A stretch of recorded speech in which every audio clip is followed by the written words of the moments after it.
క్రీస్తు దేవత్వం పార్ట్ 2. దేవత్వం అనగా దేవుని యొక్క లక్షణాలు. క్రీస్తు యొక్క దైవత్వం మీద ఎప్పుడైతే క్రీస్తు ఈ భూమి మీదకి ప్రవేశించాడో మరియమ్మ గర్భంలో శిశువుగా, అప్పటి నుంచి అపవాదు కుట్ర అనేది జరుగుతూ ఉంది. క్రీస్తు పుట్టాడా, యూదుల రాజు పుట్టాడా, ఆయన్ని మేము చూచుటకు, ఆయన మొక్కుటకు, ఆయన్ని సేవించుటకు వెళ్తున్నామన్న జ్ఞానులకి ఏ రోజు ఏం చెప్తాడంటే, 2 సంవత్సరాల పిల్లలు ఎవరైతే ఉన్నారో బెత్లెహేంలో వాళ్ళందరినీ సంహారం చేయండి, ఎందుకంటే నేను రాజుగా ఉన్నప్పుడు మరొక రాజు వచ్చేదేంది ఆయనకి అలా అర్థమైంది. అంటే ఇంచుమించు అనేక మంది పిల్లల్ని ఆ రోజు 2 సంవత్సరాల పిల్లలందరినీ కూడా చంపించేసినటువంటి పరిస్థితి క్రీస్తు జననంలో, మరి క్రీస్తు యొక్క మరియమ్మ గర్భంలో రావడం, ఈ భూమి మీదకి రావడంలో జరిగింది. ఎందుకంటే క్రీస్తు రాకూడదు, క్రీస్తు ఈ భూమి మీద పుట్టకూడదు. పుడితే దైవ సంకల్పం నెరవేర్చబడుతుంది, దేవుని చిత్తం నెరవేర్చబడుతుంది. దేవుని ఆలోచనల ఉద్దేశాలు భూమి మీద జరగకూడదు అనేది అపవాది యొక్క కుట్ర. ప్రారంభంలో జరిగింది, ప్రారంభంలో జరిగింది. నెక్స్ట్ వచ్చి క్రీస్తు పునరుద్ధానంలో ఆయన పునరుద్ధానుడిగా లేచిన తదుపరి ఆయన సమాధి తెరవబడి ఆయన రావడం జరిగింది, మృతుల్ని గెలిచి రావడం జరిగింది. ఈ పరిస్థితుల్లో కూడా క్రీస్తు లేచి వచ్చాడు, ఆయన పునరుద్ధానుడయ్యాడనే సంగతి అక్కడ సైనికులుగా, సమాధి దగ్గర ఉన్నటువంటి సైనికులుగా పెట్టిన వాళ్ళకి డబ్బులు ఇచ్చి ఆయన లేపబడలేదు, లేయలేదు, మీరేం సమాచారం చెప్పాలంటే సమాజానికి, మేము నిద్రిస్తూ ఉండగా ఆయన శిష్యులు వచ్చి ఆయన ఎత్తుకోబోయారనే సమాచారం ఇవ్వండి అనేది అక్కడ మనం చూస్తున్నాం. క్రీస్తు శిశువుగా పుట్టినప్పుడు ఈ భూమి మీద అపవాది కుట్ర, ఆయన చంపబడాలని, క్రీస్తు రాకూడదని, ఆ శిశువు దైవత్వం కలిగిన శిశువు కనుక ఆయన రాకూడదని కుట్ర. ఆయన పునరుద్ధానంలో అపవాది కుట్ర జరిగింది. ఆయన పునరుద్ధానుడు కాలేదు, మేము నిద్రిస్తుంటే ఆయన్ని శిశువులు ఎత్తుకొని వెళ్ళారు, ఆయన లేపబడలేదు, లేయలేదు అని మీరు చెప్పాలి అని. ఇప్పుడు క్రీస్తు దేవత్వం మీద దాడులు, క్రీస్తు యొక్క దేవత్వం మీద దాడులు జరుగుతున్నాయి. క్రీస్తు దైవ లక్షణాలు కలిగిన వాడు కాదు అనే దాడులు జరుగుతుంది. దీంట్లో ప్రధానమైన శత్రువులు యోధ మత నాయకులు. దీంట్లో ఎవరంటే యూదులు.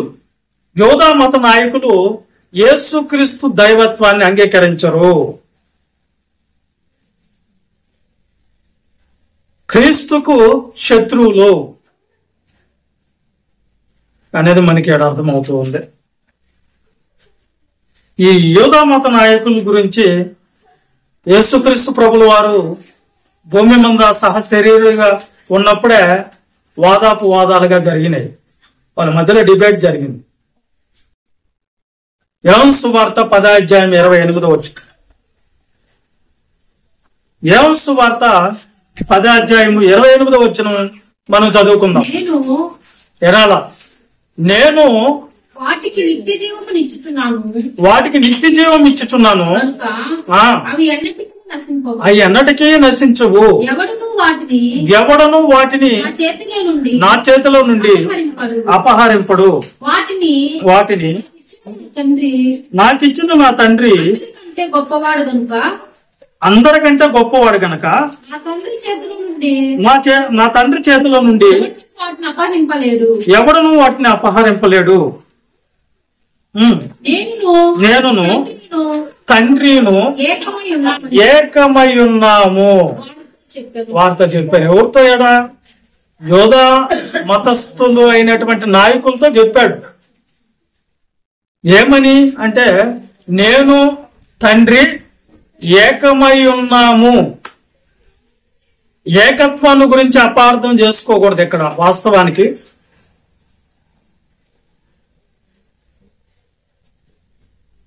ఈయన చెప్పే ఏకత్వము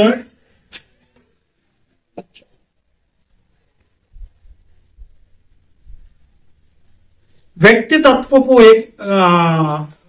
వ్యక్తాంతపు ఏకత్వం గురించి కాదు అక్కడ చెప్తున్నది. నేను తండ్రి ఏకమై ఉన్నాము అంటే వ్యక్తితత్వపు ఏకత్వం గురించి చెప్పడం లేదు అక్కడ. వాళ్ళకి వ్యక్తాంతపు ఏకాంతాన్ని గురించి చెప్పడం లేదు, ఏకత్వాన్ని గురించి చెప్పడం లేదు అక్కడ. నేను తండ్రి ఏకమై ఉన్నాము. దేనిలో ఏకమై ఉన్నారు? దేవుని సంకల్పాన్ని నెరవేర్చే దాంట్లో ఏకమై ఉన్నారు. దేవుని చిత్తం జరిగించే దాంట్లో ఏకమై ఉన్నారు. దేవుని తత్వంలో ఏకమై ఉన్నారు. ఆ ఏకత్వాన్ని గురించి వాళ్ళతో వాదాపవాదాలు జరుగుతున్నాయి. ఎవరితో? యూదులతో, యోధ మతస్థులతో జరుగుతుంది. దేవుని చిత్త ప్రకారమైన ఏకత్వం, దేవుని యొక్క విమోచన కార్యక్రమాన్ని గురించి నేను నా తండ్రి ఏకమై ఉన్నాము. నేను నా తండ్రి ఏకమై ఉన్నాము అని యేసుక్రీస్తు వారు యూదులతో చెప్తున్నారు. అప్పుడు మనం ఏమనుకోవాలంటే, యేసుక్రీస్తే తండ్రి కాదు, తండ్రే యేసుక్రీస్తు కాదు అన్నప్పుడు వారిద్దరూ ఏకమై ఉన్నారు. ఏ విషయాల్లో ఏకమై ఉన్నారు అనుకున్నాం మనము? దేవుని తత్వములో ఏకమై ఉన్నారు. తత్వం, దేవుని చిత్తములో ఏకమై ఉన్నారు. దేవుని సంకల్పములో ఏకమై ఉన్నారు అనే సమాచారాన్ని యేసుక్రీస్తు ప్రభుల వారు ఆడ అందిస్తూ ఉన్నాడు. మనం గ్రంథం ఏం చెబుతుంది? తండ్రి ఈయన, లేకపోతే ఈయనే తండ్రియా? గ్రంథం ఏం చెప్తే అది మనం పాటించాలి. యోహాను సువార్త 17వ అధ్యాయం 21వ వచనాన్ని ఒకసారి. తండ్రి నా యందు నీవును నీ యందు నేనును ఉండలాగన వారును మన యందు ఏకమై ఉండాలని వారి కొరకు మాత్రము నేను ప్రార్థించటం లేదు. చాలే. ఇక్కడ వ్యక్తాంతపు ఏకత్వాన్ని గురించి చెప్పలేదు ఆయన. ఇక్కడ దైవ స్వభావాన్ని గురించిన ఏకత్వాన్ని చెబుతున్నాడు. దేనిలో ఏకత్వమై ఉన్నారు తండ్రి ఆయన అంటే, దేవుని యొక్క స్వభావంలో, దేవుని లక్షణాలతో ఏకమై ఉన్నాడు ఈయన. దేవుని విమోచన కార్యక్రమాలలో ఏకమై ఉన్నాడు. దేవుని సంకల్పం నిమిత్తము ఏకమై ఉన్నాడు. దేవుని చిత్తాన్ని నెరవేర్చే విషయంలో ఏకమై ఉన్నారు. వీరు ఒక్కరు కాదు, వీరు ఇద్దరు.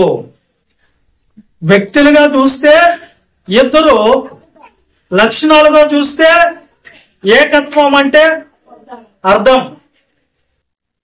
ఒకటే, ఒకటే అనే మీనింగ్ ఆడ వస్తుంది. అందుకే ఆయన ఇచ్చిన సమాచారాన్ని బట్టి నేను తండ్రి ఏకమై ఉన్నామని వాళ్ళతో బోధించినప్పుడు వాళ్ళు దాన్ని అంగీకరించలేదు. ఏమంటున్నారు ప్రభువుని? యోహాను సువార్త 10:31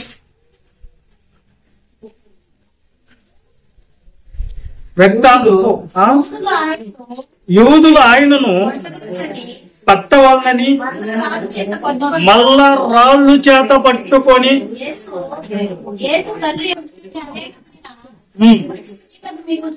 చాలు ఉండండి. వాళ్ళకి చెప్పాడు, నేను తండ్రి ఏకమై ఉన్నాం అన్నప్పుడు వాళ్ళు ఏం చేశారు? అక్కడ యేసుక్రీస్తుని రాళ్ళు చేత పట్టుకున్నారు కొట్టేదానికి. ఎవరోళ్ళు? యూదులు రాళ్ళ చేత పట్టుకున్నారు. రాళ్ళ చేత పట్టుకున్నారంటే యూదులకి ఒక తప్పు జరిగితే అది క్షమించరానిదైతే చివరగా వాళ్ళు పనిష్మెంట్ ఏంటంటే రాళ్లతో కొట్టి చంపేయటం. మన ఇండియాలో కూడా ఒక చట్టం ఉంది, అన్ని క్షమించకూడదు, ఇంకా అన్ని చంపేయాలా అనే చట్టంలోకి వస్తే ఉరిశిక్ష అనేది ఖరారు చేస్తారు. అంతేనా?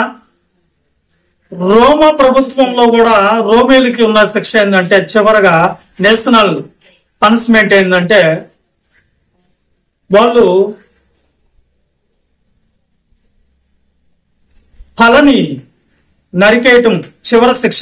ఇది పౌలు గారు జీవితంలో మనం చూస్తాం. ఇప్పుడు యూదులకు ఉన్నటువంటి పనిష్మెంట్ ఏంది చివరగా అంటే రాళ్లతో కొట్టి చంపేయటమే. రాళ్లతో కొట్టి చంపేయటమే ఇది శిక్ష. ఇప్పుడు వాళ్ళ మధ్యలో యేసుక్రీస్తు యూద మత నాయకులు వీళ్ళిద్దరి మధ్యలో డిస్కషన్ జరుగుతూ ఉంది. చదవండి, రాళ్లతో కొట్టి రాళ్ళ చేత పట్టుకున్న దగ్గర నుంచి చదవండి. యేసు రాళ్ళు తీసుకున్న దగ్గర నుంచి చదువు అమ్మాయి. యూదులు ఆయనను కొట్టవాలని, ఎందుకు కొట్టవాలని తర్వాత వస్తుంది.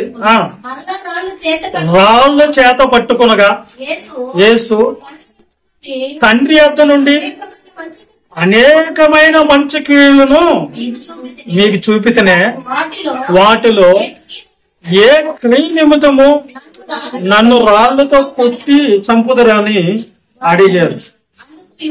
అందుకు యూదులు, నీవు మనుష్యుడివై ఉండి దేవుడినని చెప్పుకొనుచున్నావు గనక దేవదూషణ నువ్వు చేస్తున్నావని సమాచారం. ఇది వాళ్ళ దగ్గర నుంచి వచ్చిన సమాచారం మనకు దొరికింది. ఏంటి సమాచారము? దేవునితో పోల్చుకుంటున్నాడు ఆయన. దేవుని యొక్క స్వభావంతో పోల్చుకుంటున్నాడు, దేవుని లక్షణాలతో పోల్చుకుంటున్నాడు. అక్కడ జరిగింది. ఇప్పుడు ఈయన ఏం చెప్తున్నాడు వాళ్ళకంటే వ్యక్తులుగా లేకపోతే వ్యక్తాంతపు ఏకాంతం గురించి చెప్పలేదు వాళ్ళకి. నేను నా తండ్రి ఏకమై ఉన్నామనేది చెప్పాడు వాళ్ళకి. దీనికి దైవ దోషం చేస్తున్నామని వాళ్ళు వచ్చారు, రాళ్ళు తీసుకున్నారు. ఏ క్రియ నిమిత్తం నన్ను కొడతారు అని ఆయన అడిగాడు. నువ్వు దైవ దోషం చేస్తున్నావు అంటే నీ దైవత్వం మేము అంగీకరించడం లేదు, నువ్వు అసలు దైవత్వం లేనివాడివి, నువ్వు దేవునితో ఎలాగ పోల్చుకుంటావు, దేవునితో ఎలా పోల్చుకుంటావు నువ్వు అంటే క్రీస్తు ప్రభులో దైవత్వం లేదు, నువ్వు మనుష్యుడివి, మనుషుడివై ఉండి దేవునితో ఎలా పోల్చుకుంటావు నువ్వు. డిబేట్ జరుగుతుంది. దైవత్వాన్ని అంగీకరించలేదు యూదు మత నాయకులు. దైవత్వం లేనోడు నువ్వు, మనుష్యుడివి, నీకు దైవత్వం లేదు అని వాళ్ళ మధ్యలో కొన్ని సంభాషణలు జరిగినాయి. ఒకవేళ క్రీస్తులో దైవత్వం లేకపోతే మనం కూడా నిష్ప్రయోజకులమే, మనం కూడా ప్రయోజకులం కాలేం, మనకు రక్షణ లేదు. ఒకవేళ యేసుక్రీస్తు నుంచి దైవత్వాన్ని వేరు చేస్తే, దేవత్వాన్ని తీసేస్తే ఉట్టి మనిషి ఆయన. కానీ మనకి ఎట్లాగైతే ప్రాణం తీసేస్తే ఉట్టి డెడ్ బాడీ అవుతామో, యేసుక్రీస్తులోంచి దైవత్వాన్ని ఎవరు ఏర్పరచలేరు, దాన్ని తీయలేరు. ఎందుకంటే దైవత్వం కలిగిన వాడు యేసుక్రీస్తు ప్రభు అనేది సమాచారం. ఇక్కడ మనకు నువ్వు మనుషుడివే, నీ దైవత్వాన్ని మేము అంగీకరించడం లేదు. మన గ్రంథాన్ని ఇచ్చిన సమాచారంలో మనం ఆలోచిస్తున్నటువంటి ఆలోచన ఏంటంటే, ఆయనే ఎవరైనా ఆయన చెప్పింది ఏంటంటే, నేను తండ్రి ఏకమై ఉన్నామంటే ఏ కార్యక్రమాల కొరకు ఏకమైన దేవుని సంకల్పం మనకేందో తెలియాలి. దేవుడే దీన్ని, తండ్రి అయిన దేవుడే ఈ విధంగా నియమించడం జరిగింది, ఈ విధంగా ఉండాలని జరిగింది. యేసుక్రీస్తు వారు దేవత్వం కలిగిన వాడుగా సృష్టికి ముందు కూడా ఉన్నాడు ఆయన. ఇదే మనం ఆ సమాచారం మొత్తం చూసుకుంటే మళ్ళీ మనం ఆలోచించేది ఏంటంటే, ఈయన తండ్రియే, ఆయన యేసుక్రీస్తు అనే దానికి లేదన్నమాట. ఇక్కడ చాలా ప్రశ్నలు వస్తాయి. నిదానంగా మీరు ఒక్కోటి ఓపిక గంట వస్తే మీకు ఆటోమేటిక్గా అవన్నీ అర్థమైపోతుంది. మీరు అనుకున్న ప్రశ్నలన్నీ ఒక రోజుకి వస్తాయి అనేది నిజం. యోహాను సువార్త 8:14 వచ్చింది. యేసు నేను ఎక్కడి నుంచి వచ్చుతునో, ఎక్కడికి వెళుతునో నేను ఎరుగుదును గనక నన్ను గురించి నేను సాక్ష్యం చెప్పుకోను. సాక్ష్యం సత్యమే. నేను ఎక్కడ నుండి వచ్చుచున్నాను, ఎక్కడికి వెళ్ళుచున్నాను మీరు ఎరుగరు. మీరు శరీరమును బట్టి తీర్పు తీర్చుచున్నారు, నేనెవరికి తీర్పు తీర్చను. నేను ఒక్కడనే ఉండక నేను నన్ను పంపిన తండ్రియు కూడా ఉన్నాము. కాబట్టి నేను తీర్పు తీర్చున్నాను, ఆ తీర్పు సత్యమే. నేను ఒక్కడనే లేను. ఎవరెవరు ఉన్నారంట? తండ్రి, యేసుక్రీస్తు ప్రభు వారు ఉన్నారు. అంటే ఇద్దరున్నారా, ఒక్కరున్నారా? ఇప్పుడు చెప్పండి. ఒక్కరున్నారా, ఇద్దరున్నారా? ఇద్దరున్నారు.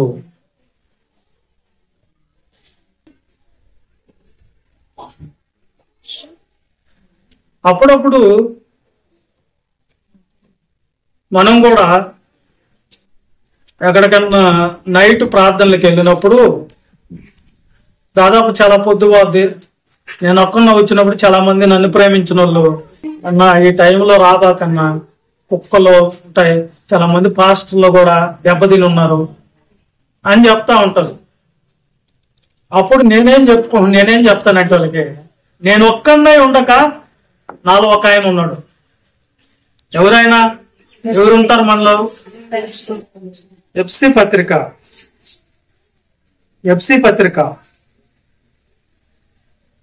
3:15 వచ్చింది.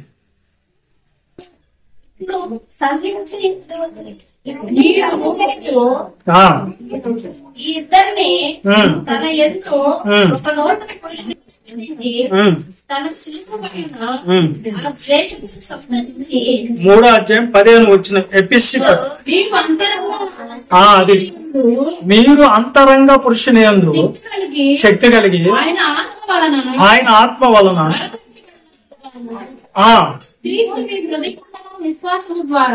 క్రీస్తు మీ హృదయములలో విశ్వాసము ద్వారా నివసించినట్లుగా తన మహిమైశ్వర్యం చొప్పున మీకు దయచేయవలననియు మీరు దేవుని సంపూర్ణత యందు పూర్ణులగునట్లుగా స్థిరపడి సమస్త పరిశుద్ధులతో కూడా దాని వెడల్పు, పొడుగు, లోతు, ఎత్తు చాలే. మీరు విశ్వాసము ద్వారా మీ హృదయాల్లో క్రీస్తు నివసిస్తాడు. ఎవరు ఉండాలి మన హృదయాల్లో? నేను ఒక్కన కాదు ఉండేది, నాలో క్రీస్తు నివసిస్తున్నాడు. ఆయన సంపూర్ణత నాలో రావాలి. ఆయన రూపాంతరం మేము చెందాలి. క్రీస్తు రూపం మనకి రావాలి. ఆయన్ని మనం ధ్యానించాలి. ఆయన హృదయంలో పెట్టుకుంటేనే గాని ఆయన సంపూర్ణత మనం సాధించలేము. ఆయన పరిపూర్ణత రావాలి. అర్థమవుతుంది మీకు?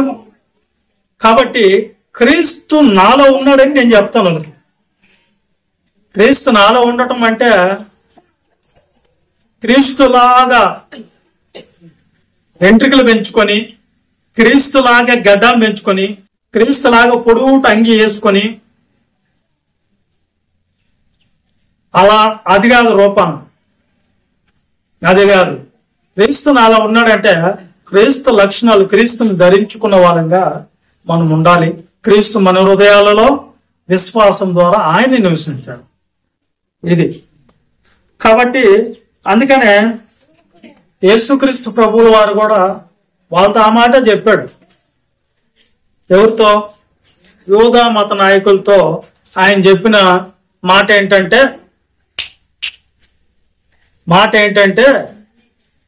నేను తండ్రి ఏకమై ఉన్నాము. ఏమై ఉన్నారంటే వాళ్ళిద్దరు? మనకి తెలియదు. విమోచన కార్యక్రమం కొరకు వాళ్ళిద్దరు ఏకం, ఒకటే. దేవుని చిత్తం జరిగించేదాని కొరకు వారిద్దరు ఒకటే. దేవుని సంకల్పాన్ని నెరవేర్చేదాని కొరకు వారిద్దరు ఒకటే. దేవుని తత్వంలో వాళ్ళిద్దరు ఒకటే. దేవుని స్వభావంలో ఇద్దరు ఒకటే. ఇది వాళ్ళతో చెప్పాడు. ఎవరితో? యూదులతో చెప్పాడు. వాళ్ళు ఏం చేశారు? అంగీకరించలేదు. ఎవరిని? నువ్వు మనుషుడివే, నువ్వు దైవదోషం చేస్తున్నావు, నీ దైవత్వం మాకు వద్దు, దైవదోషం చేస్తున్నావు, నీలో దైవత్వం లేదు, నువ్వు మనుషుడివి అని వాళ్ళు దైవత్వాన్ని, యేసుక్రీస్తు దైవత్వాన్ని అంగీకరించలేదు. ఎవరు? యూదులు అంగీకరించలేదు. యోధా మత నాయకులు అంగీకరించలేదు. నెంబర్ 1 శత్రువులు వీళ్ళు. యోధా మత నాయకులు నెంబర్ 1 శత్రువులు. యేసుక్రీస్తు దైవత్వాన్ని అంగీకరించారు. రెండో శత్రువులు ఉన్నారు. వీళ్ళతో కూడా డిబేట్ జరుగుతుంది. ఆడ యేసుక్రీస్తు వాదాలు చేసిన తర్వాత, డిబేట్ అనేది జరిగిన తర్వాత వాళ్ళు యేసుక్రీస్తుని రాంతా కూడా అంగీకరించలేదు. కాబట్టి ఇంకా వాళ్ళకి చెప్పాలని చెప్పి వదిలేశాడు. ఏకమై ఉన్నామనేదే వాళ్ళు ఒప్పుకోలేదు. నెక్స్ట్ రెండో శత్రువులు ఎవరంటే కొలసీ పత్రిక 2వ అధ్యాయము 8వ వచనం నుంచి 10వ వచనం. వింటున్నారు? అర్థమవుతుంది మీకు? ఆయనంటే యేసు క్రీస్తును అనుసరింపక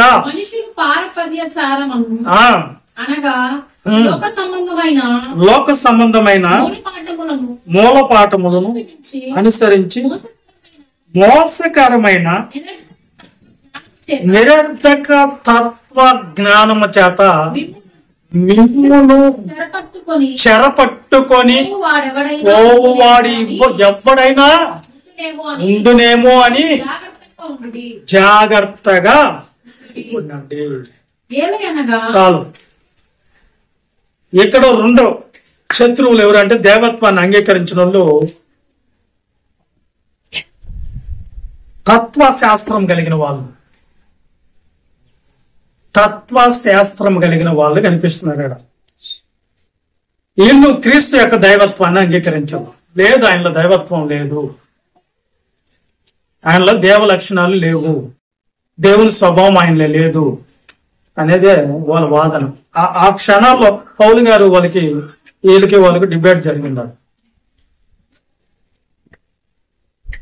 తత్వశాస్త్రం తెలిసిన వాళ్ళు, గ్రీకు తత్వశాస్త్రం తెలిసిన వాళ్ళు. చదువుమా, దాన్ని కంటిన్యూ చేయి. ఎలా అనగా దేవత్వము యొక్క సర్వ పరిపూర్ణత శరీరముగా క్రీస్తునందు నివసిస్తున్నది. చాలు. దేవత్వం లేదు అని చెప్పేవాళ్ళు, దేవత్వము ఆయనలో లేదు అని చెప్పితే ఎవరైనా సరే వాళ్ళు తత్వశాస్త్ర వలె యేసుక్రీస్తును కూడా అంగీకరించటం లేదు, దైవత్వాన్ని అంగీకరించటం లేదు.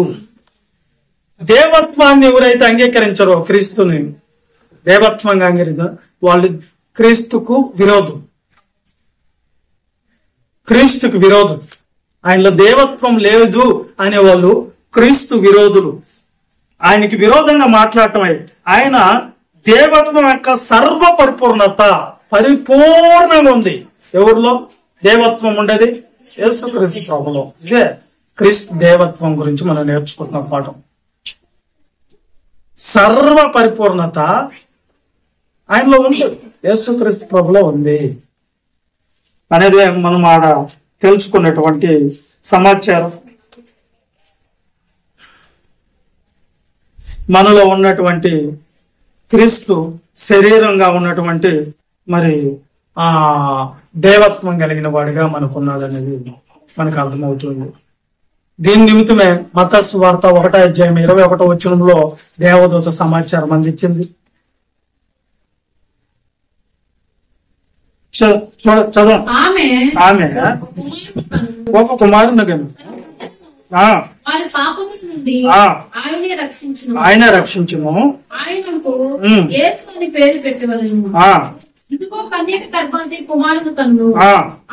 ఇమ్మానుయేలు అని పేరు పెట్టుదురు అని ప్రభువు ప్రవక్త ద్వారా పలికిన మాట నెరవేరినట్లు జరిగింది. పేరునకు భాషాంతరమున దేవుడు మనకు తోడుగా వచ్చినటువంటి వాడెవరు? యేసుక్రీస్తు ప్రభువే.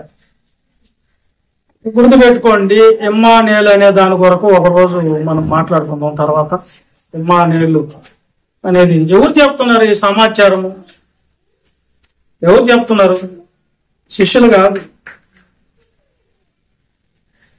శత్రువులు కాదు, డైరెక్ట్ దేవదూత చెప్తున్న మాట అది. ఇమ్మానుయేలు అని పేరుకి అర్థమైంది దేవుడు తోడై ఉన్నటువంటి దేవుడు. ఎవరు? సమాచారం అక్కడ మనకు అందింది. ఓకేనా? ఇప్పుడు మనం వెళ్తా ఉంటే ఇంకా మీకు ఏమేమి అవుతున్నాయో అవన్నీ కూడా వస్తాయి. కంగారు పడద్దు. అయితే ఒక రోజుతో పోయేది కాదు ఇది. తత్వజ్ఞానం చేత మనల్ని వాక్యాన్ని భ్రమలోకి తీసుకోపోయే వాళ్ళు ఎవరన్నా ఉంటే వాళ్ళు ఎవరైనా సరే మనము ఆ తత్వజ్ఞానాలకు లోపడకూడదు. సమాచారం ఇది దేవుడిచ్చినటువంటి సమాచారం. ఇక్కడ మనం చూస్తున్నది కొలసీ పత్రిక 2వ అధ్యాయం. మళ్ళా ఒకసారి ఆయనను అనుసరింపగా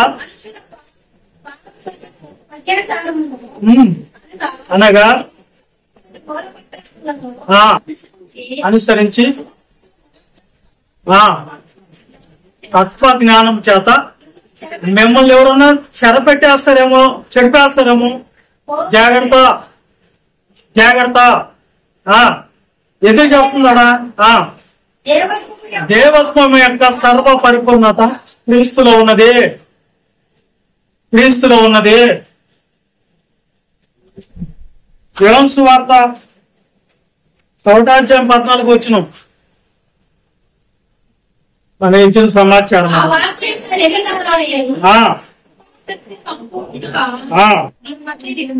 మొదటి నుంచే ఆది యందు ఏం తప్పు చదువుతుందా అమ్మాయి? తప్పు చదువుతుంది. ఆది యందు వాక్యం పుట్టించును లేకపోతే సృష్టించను లేదాడా? ఉండును అని ఉందా? చదువు. వాక్యము దేవుని యొద్ద ఉండును, అది పుట్టించినట్టు ఉందా?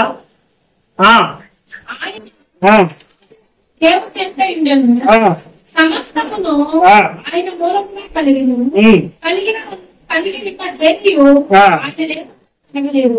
ఈయన ఎవరు?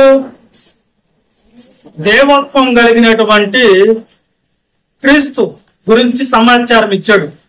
ఆది యందు వాక్యాన్ని సృష్టించను.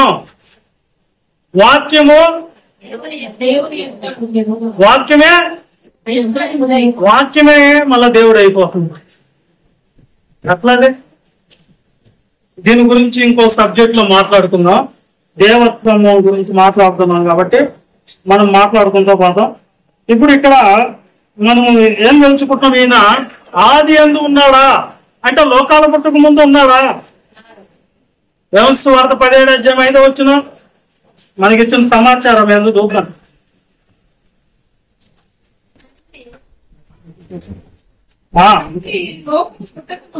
తండ్రి లోకం పుట్టక మునుపు నీ యొద్ద నాకు ఏ మహిమ ఉండినో, లోకం పుట్టక మునుపు ఏడున్నాడు యేసుక్రీస్తు ప్రభు? నీ యొద్ద ఉన్నాను. ఎక్కడ ఉన్నాడంట ఆయన? నీ యొద్ద ఉన్నాను. అదే పని నాకు కావాలి ఇప్పుడు. అంటే లోకాల పుట్టక మునిపే ఈయన ఉన్నాడా? ఉన్నాడు అని మనకి ఇచ్చిన గ్రంథం ఇచ్చిన సమాచారం మనకి తెలుస్తుంది అక్కడ.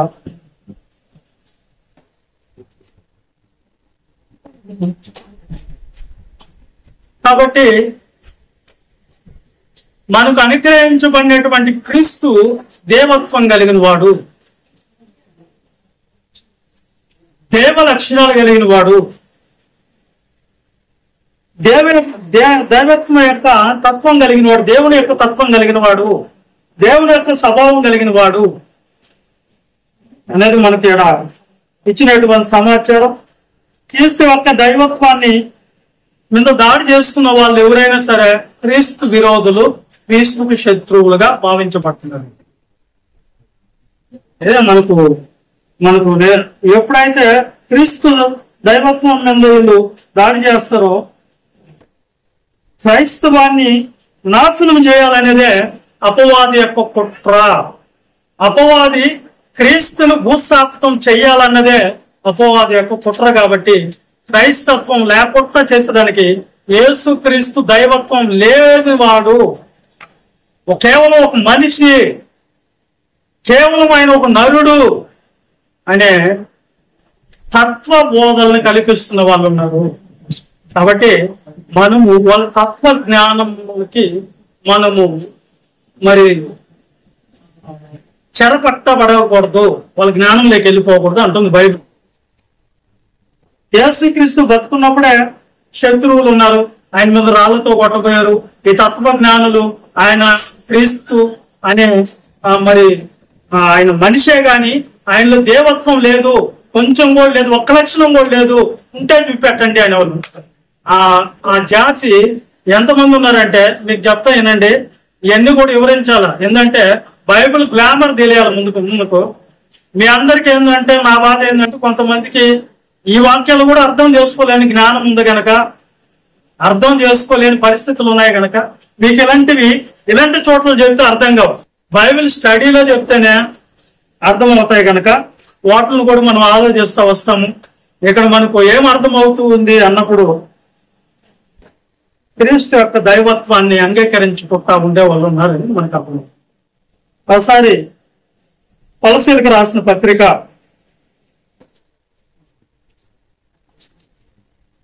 1వ అధ్యాయము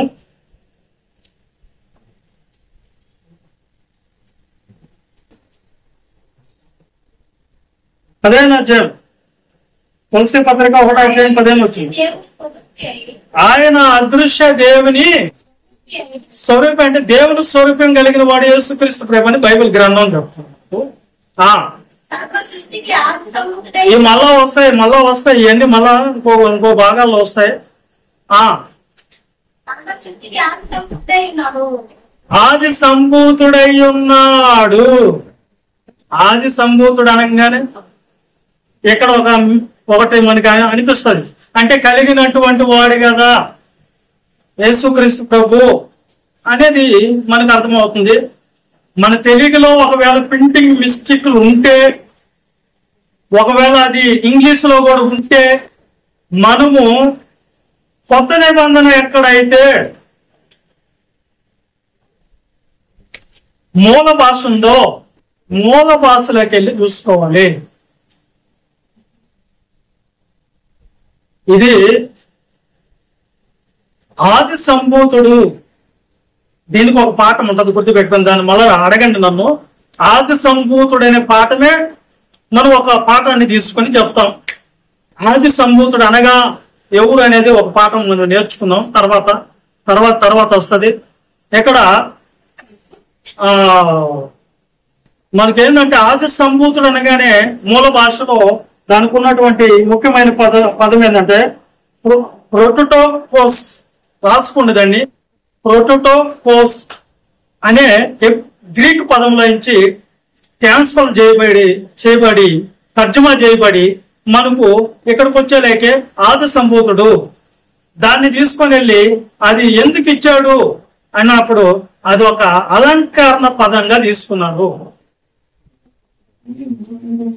అలంకరణ పదము అంటే ఎక్కడైతే జ్యేష్ఠుడు, ఎక్కడైతే జ్యేష్ఠుల సంఘం అని ఉంటది అక్కడల్లా ఇదే ఉంటది. ప్రోటోటోకోస్ అనేది ఆడ కూడా గ్రీక్ పదాన్ని ఉపయోగిస్తారట. ఈ పదానికి అర్థం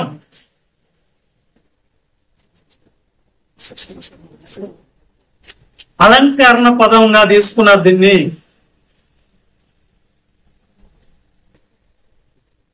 దాన్ని తీసుకున్నప్పుడు ఆది సంభూతుడు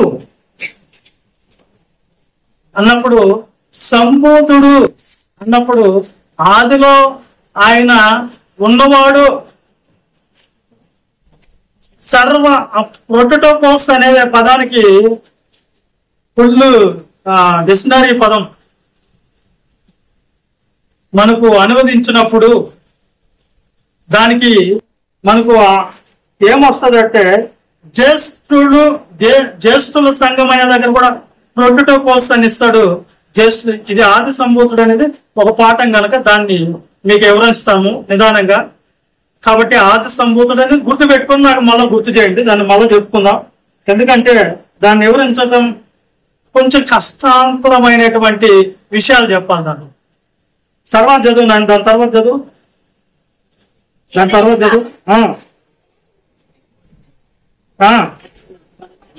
ఆకాశం మందు ఉన్నాయో భూమి ఎందు ఉన్నాయో దృశ్యమైనవి గాని అదృశ్యమైనవి గాని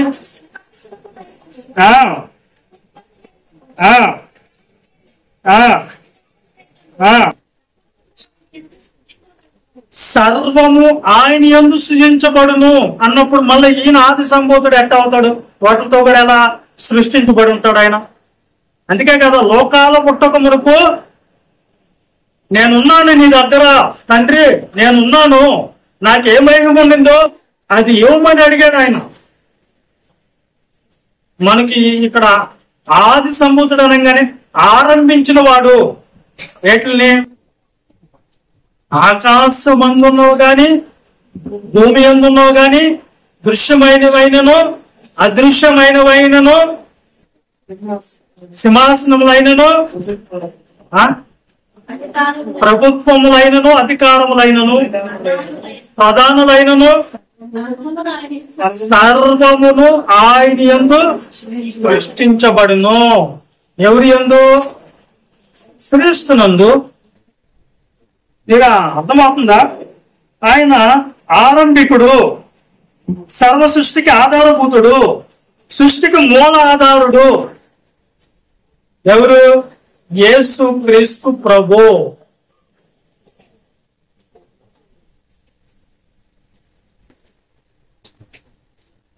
ఆయన ఎందు ఇవన్నీ కలగాలని తండ్రి ఇష్టం, ఆయన ఎందు సృష్టించబడాలని తండ్రి ఇష్టము. ఓకేనా? మీకు అర్థమైందా? కాబట్టి యేసుక్రీస్తు ప్రభు వారు దేవుని స్వరూపం, దేవుని స్వభావం, దేవుని దగ్గర ఉన్నవాడు, దేవునితో ఉన్నవాడు, ఆదిలోనే ఉన్నవాడు, ప్రారంభంలోనే ఉన్నవాడు అని గ్రంథం మనకు బోధిస్తుంది. అంటే దైవత్వం కలిగిన వాడు ఎవరు? యేసుక్రీస్తు ప్రభు అనేది మనకు అర్థమవుతుంది. కొలసీ పత్రిక 1వ అధ్యాయం అదేనా 16 వచ్చిన మరొకసారి రిపీట్ చేద్దాం. అనగా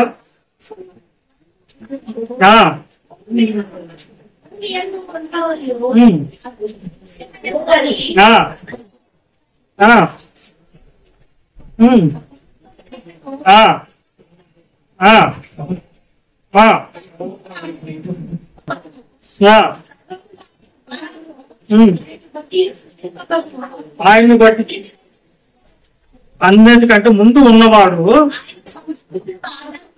ఆ, చాలు. నువ్వు చూడండి, సమస్తము ఎవరి ద్వారా సృష్టించబడ్డాయంటే యేసుక్రీస్తు ప్రభుల ద్వారే.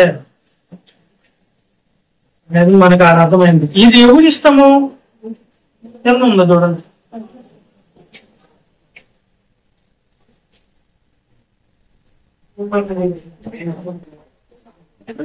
ఉందా?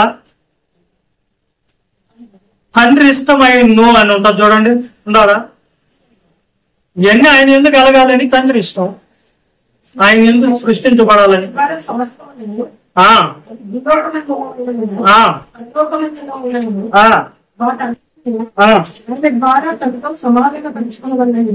ఆ, తండ్రి అభిష్టమాయను. ఇదే ఆడ సమాచారం మనకు వచ్చేటంటే దేవత్వం కలిగిన వాడు తప్ప ఈ కార్యక్రమాలు ఎవరు చేయలేరు. తండ్రితో ఆదిలోనే ఉన్నవాడు యేసుక్రీస్తు ప్రభు. లోకాల పుట్టకులకు ఆయన ఉన్నాడు. సమస్తం ఆయన ద్వారా తండ్రి కావాలని కోరుకున్నాడు, ఆయన ద్వారా కావాలని కోరుకున్నాడు. ఓకేనా? లేఖా గ్రంథం 5:2 వచ్చిన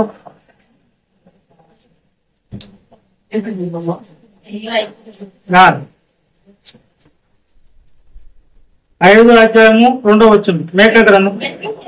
బెత్లెహేము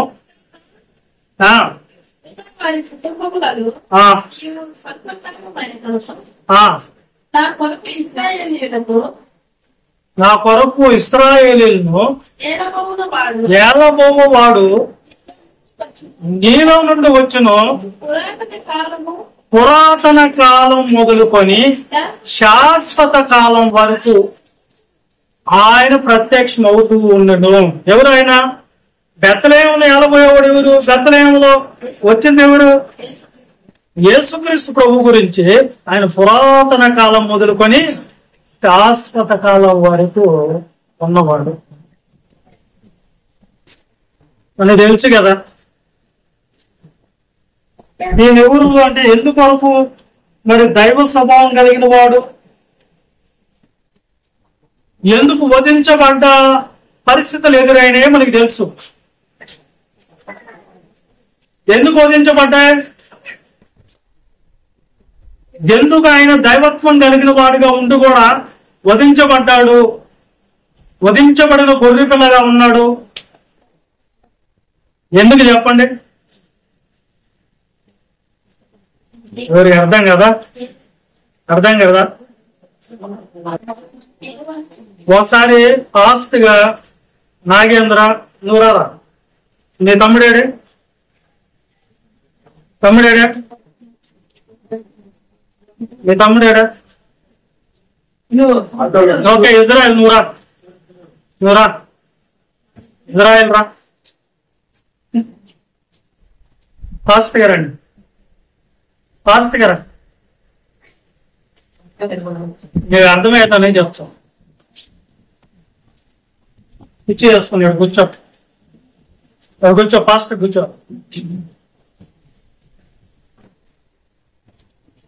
కూర్చున్నావా?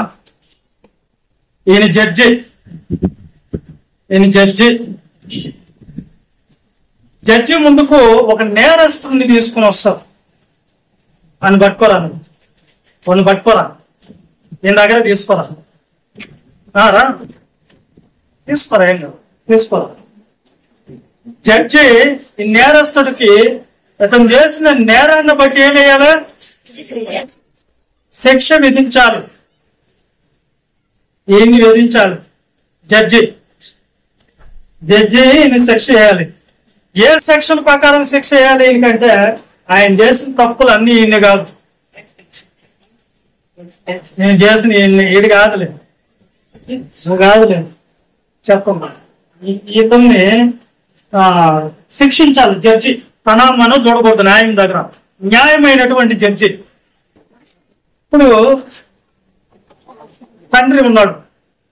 తండ్రి నేను అనుకోండి, తండ్రి ఉన్నాడు, లేకపోతే ఈయన తండ్రి, జడ్జి తండ్రి అనుకోండి. ఇప్పుడు ఈ నేరస్తుడు ఈడ నేరం గోన్లో నిలబడినప్పుడు జడ్జి గారు ఏం చేశారంటే కఠిన శిక్ష విధించాలి, ఇతన్ని న్యాయంగా శిక్షించాలి అనుకున్నప్పుడు ఇతన్ని న్యాయం ప్రకారం శిక్షించాలి. కానీ ఏం చేశాడంటే, నువ్వు పెట్టి వచ్చేసి నువ్వు వెళ్ళిపో అని చెప్పి తన కుమారుని పిలిచాడు. నువ్వు రానాయనట అడగరా, యేసుక్రీస్తు ప్రభుని తీసుకుని వచ్చాడు. ఆయన శిక్ష నువ్వు భరించిన ఆయన, నా బిడ్డవు నువ్వు అని చెప్పాడు. ఎవరు శిక్ష? వాడంటే ఎవరు తెలుసా? మనందరినీ జడ్జి కొడుకు ఆడున్నారు. జడ్జి గారు వాడిని చంపేయాలి, ఇంకొకరిని చంపేయాలి, అందరిని చంపేయాలి. అప్పుడు ఈయనేం చేశాడంటే, ఈయన్ని చంపుట పోతే దానికి ఎప్పుడు కూడా సొల్యూషన్ ఉండదు. కాబట్టి వాడిని తీసేసి, నాన్న నువ్వు రారా, శిక్ష నువ్వు అనుభవించని చెప్పి తన కుమారుణ్ణి తీసుకుని వచ్చి నిలబెట్టాడు. నేనే యేసుక్రీస్తు ప్రభువు వారు. సంకల్పం. ఏం సంకల్పము? ఈయన తప్పు చేయలేదు, ఈయన దోషం లేదు, ఏ శిక్ష ఈయన అనుభవించేదానికి లేదు. దేవునితో ఉన్నాడు, ఈయన దేవుని దగ్గర కూర్చునేవాడు. దేవుని దగ్గరే ఆయనకి ఒక మహిమ ఉంది, దేవుడు పరలోకంలో ఆయన ఒక హోదా ఉంది, ఆయనకు ఒక ఔన్నత్యం ఉంది, అన్ని ఉన్నాయి ఆయనకు కూడా. కుమారుడు, వారసుడు గురించి కూడా పాఠం ఉంది, దాన్ని కూడా చెప్పు. ఈయన వారసుడు. ఎవరు? ఈయన వారసుడు. దేనికి వారసుడు? కుమారుడు.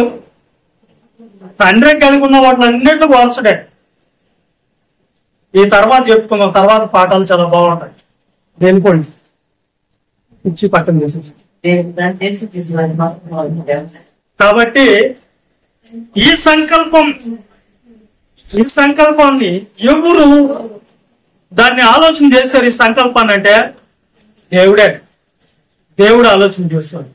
నానా నువ్వు రానమ్మా, నిన్ను పంపిస్తున్నాము, నువ్వు చెయ్యి ఈ పని. వాళ్ళు ఏం తెలియని వాళ్ళు, వాళ్ళ కోసం నువ్వు బలైపోవాలి, వాళ్ళ కోసం నువ్వు శిక్ష అనుభవించాలి. మన శిక్షను తీసుకుని వచ్చేది తన కుమారుని మీద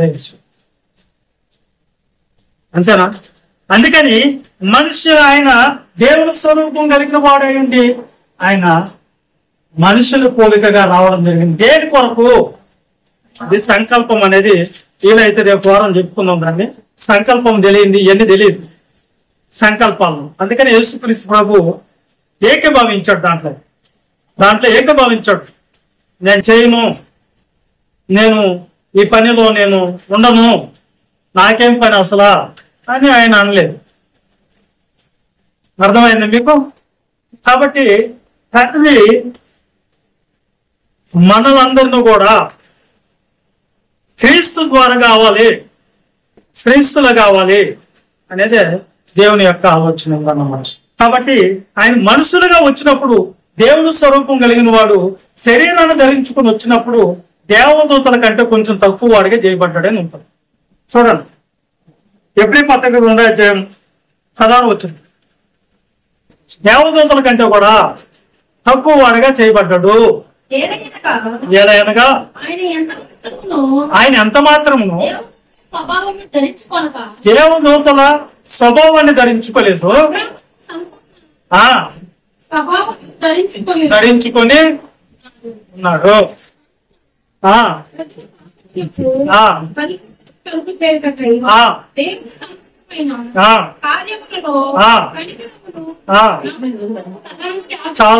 చాలా దేవదూతల స్వభావం ఆయన తీసుకోవాలి, మనుషుల స్వభావం. ఎందుకంటే ఈ సంకల్పం అనేది జంతువుల కోసం, పశువుల కొరకు, మృగాల కొరకు కాదు. ఇది మనిషినే కాపాడలేడు, మనిషిని రక్షించుకోవాలి. అంటే ఆయన ఏ రూపంలో రావాలి? మనిషే రావాలి. మనిషిని యొక్క పోలికలుగా రావాలి. ఆయన శరీరం కావాలి, రక్తాన్ని సిందించాలి. రక్తం సిందించుకుంటా పాపాలు తీసివేయటము అసాధ్యం. ఇది తండ్రి సంకల్పించాడు. ఆ సంకల్పము వీళ్ళిద్దరిది ఒకటే, నేను కాపాడుకోవాలి. వారసుడు కదా, ఆస్తి అంతటి కలిగిన హక్కు అంతా ఈయనకు ఉంది కాబట్టి ఈయనది కూడా ఉంది ఆ బాధ్యత. వారసుడు కాబట్టి ఇది నెక్స్ట్ పాఠం అది. అందుకని ఆయన స్త్రీ ఎందుకు పుట్టాడు అంటాడు. అదే కదా 4 గలతీ పత్రికలోనే కదా అది మనకు కనిపిస్తుంది అండి. అంతేనా? 4 గలతీ పత్రిక. అయితే కాలం పరిపూర్ణమైనప్పుడు దేవుడు తన కుమారుని పంపిను. ఆయన స్త్రీ ఎందుకు పుట్టి ఈయన ఆడ జరిగేది మనకి అర్థం కాని విషయం ఏంటంటే, దేవుడు సొంత కుమారుడు, మనం దత్తపుత్రులు మాట.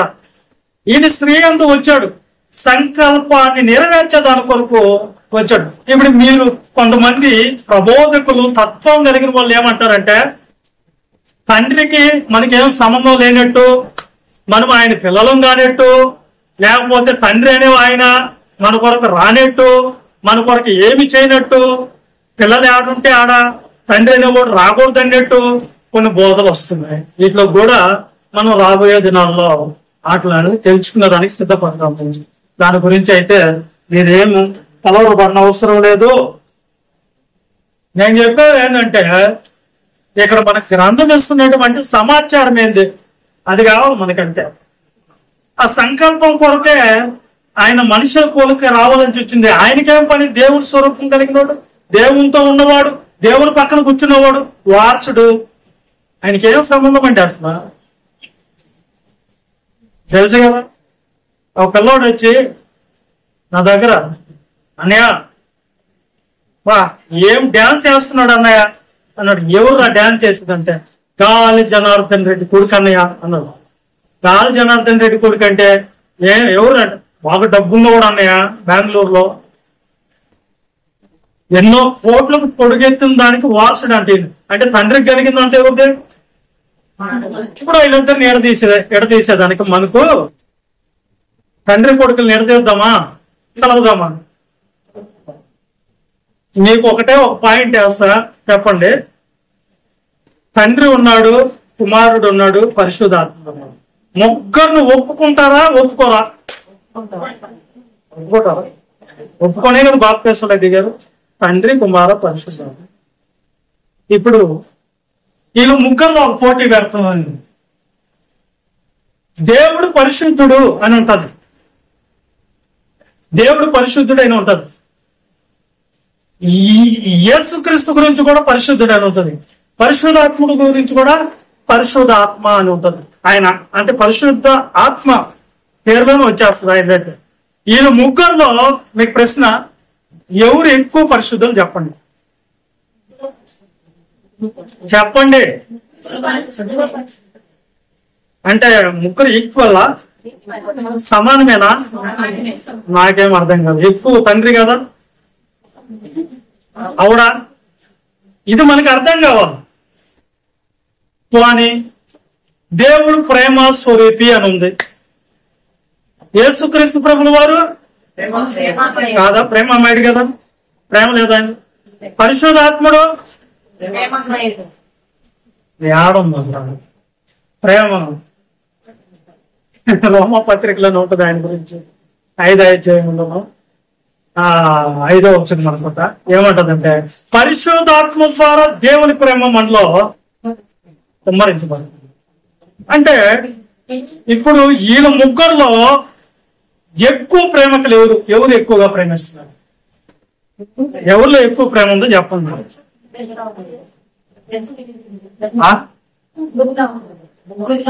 ప్రేమ ఎవరిలో ఎక్కువ ఉంది? యేసుక్రీస్తు ప్రభులో కదా, కాదా? ప్రేమ అనేది సమానంగా ఉందా? ఉంది.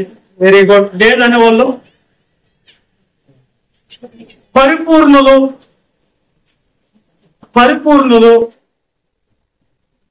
మీ పరలోక తండ్రి పరిపూర్ణుడు గనక అంటుంది. మరి ముందు చదువుకున్న దాంట్లో యేసుక్రీస్తు దేవత్వం గురించి చదువుకున్న దాంట్లో దేవత్వంలో ఆయన సర్వ పరిపూర్ణత కలిగినోడు అని. మరి పరిశుద్ధాత్మల గురించి కూడా పరిపూర్ణుడు అని ఉంటాడు. వీళ్ళ ముగ్గురులో ఎవరు ఎక్కువ ఎవరు తక్కువ చెప్పండి. ముగ్గురు సమానులేనా? ఏడు చూసుకోవాలి మనం ఎప్పుడు కూడా. ఇప్పుడు ఒక ఆమె డబ్బు ఉందని చెప్పేసి ఆమెతో నేనే సమానం అయ్యేది అది కాదు మనం చూసుకోవాలని. ఇది బాహ్యం యొక్క ఆలోచనలై, శరీర సంబంధమైన ఆలోచనలై. ఆడిగా చూడండి, స్వభావంలో చూసుకోవాలి, లక్షణాల్లో చూసుకోవాలి, దేవత్వంలో చూసుకోవాలి. ఎవరు సమానులు, ఎక్కడ సమానులు, దేవుడికి కావాల్సింది ఇది. అంతరంగంలో ఉన్నటువంటి ఆ దేవత్వం యొక్క లక్షణాలు కావాలి మనకు. ఇది కావాలి. కానీ మనకు ఒక ఆమె ఎవరో 4 బిల్డింగ్లు కట్టేసింది, ఆమెతో నేను ఎప్పటికి సమానం ఎట్ట అవుతానో అవలేదు. అదన్నమాట. ఏ లక్షణాలు అయితే దేవుళ్ళు ఉంటాయో వాటికి సంబంధించినట్లు ఈ పాఠం కూడా మళ్ళీ ఇంకోసారి చెప్తా లేదండి. సమానత్వాన్ని గురించిన విషయంలో మనం చెప్తాం. ఈ సంపాదించుకునే విషయాల్లో కాదు, ఆ సమానత్వాన్ని ఈక్వల్ అంటారు దాన్ని. దాని ప్రకారంగా దేవత్వం కలిగిన వాళ్ళు ముగ్గురు. Yes or no? ఎస్ గారు, ఎస్ అన్న. దేవత్వం కలిగిన వాళ్ళు ముగ్గురా, ఒక్కరా? నేను ఒప్పుకోను. ఓకే, నేనేంటే ఎస్ఐ గ్రంథం 9వ అధ్యాయం 6వ వచనం ఒకసారి దాన్ని వివరించడం లేదు కానీ టైం అయింది. ఊరికే జస్ట్ ఏలయనగా మనకు శిశువు పుట్టను,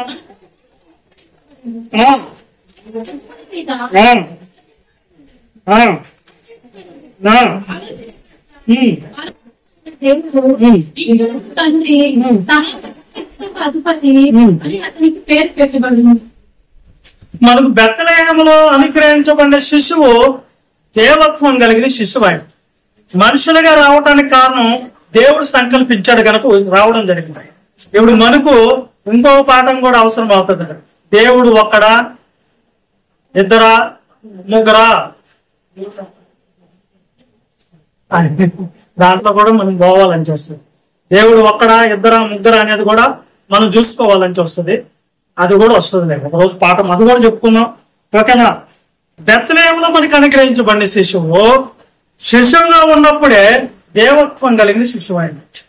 ఎవరైనా యేసుక్రీస్తు ప్రభు గురించే అక్కడ ప్రవచనం అనేది రావడం జరిగింది అనేది మనకు అర్థమవుతుంది. అవునా?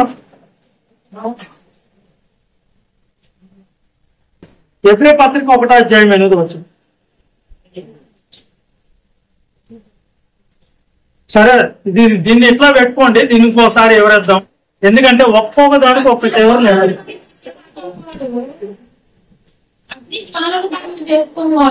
జస్ట్ టచ్ చేస్తాడు.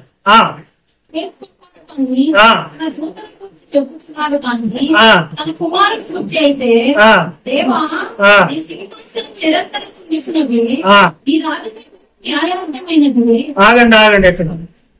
ఇక్కడ ఎవరి గురించి కాంటెక్స్ట్ అనేది, ఎవరి గురించి అది మనం ఎప్పుడైనా బైబిల్ చదివేటప్పుడు బైబిల్ అనగానే ఏమి అనే దాంట్లో ఏముంటుంది తెలుసా? ఏమేమి తీసుకోవాలి? సందర్భం కావాలి. ఎవరితో చెప్తున్నారు, ఎందుకు చెప్తున్నారు, సమయం కావాలి. ఇక్కడ మనకున్నటువంటి ఊరక టచ్ చేస్తుంది. మళ్ళా ఎవరు ఎంచుకున్నాము? ఇక్కడ ఏముందంటే దేవా అనే దానికి ఇంకో దగ్గర ఒక రాజు దగ్గర ఇది దేవా అని పిలువబడుతుంది కదా. దీనికి దానికి ఏం సంబంధం?